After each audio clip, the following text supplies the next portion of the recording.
Dahil marami ng mga komento sa akin kung ano daw ang mga nilagay namin sa aming palay, so tutuparin natin ang kanilang hiling.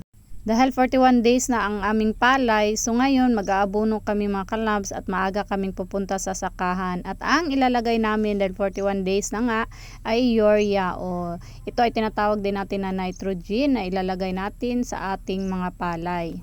Maaga pa kami kasi nga pag nitrogen daw sabi ng iba dapat maaga kang mag-abono o mag-apply nito, hindi yung nakatirik na ang init kasi nga ang sabi nila pag medyo mainit na ay hihigupin daw ang abono sa mainit na panahon. O yan ha, sabi nila na mga kasamahan namin mga farmers. Ang variety pala namin mga kalabs is RC160. So medyo may yellow siya mga kalabs. So hindi talaga namin ito makontrol kasi nga halos din ang 160 na aming makita ay mga may nag-yellow ang kanilang mga dahon. So maagapan pa yan pag may ilalagay tayo. So update na naman namin kayo sa susunod na araw kung anong ilalagay namin dito para mawala yung yellow na dahon niyan mga kalabs. Dapat kung maglagay tayo ng mga medisina sa ating palay, dapat is right timing mga kalabs para nga maganda ang epekto sa ating mga palay.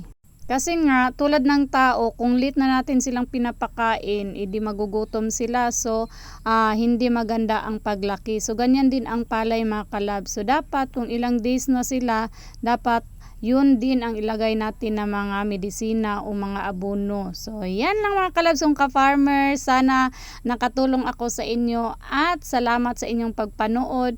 At sa mga kalabs ko dyan na mga farmer, happy farming!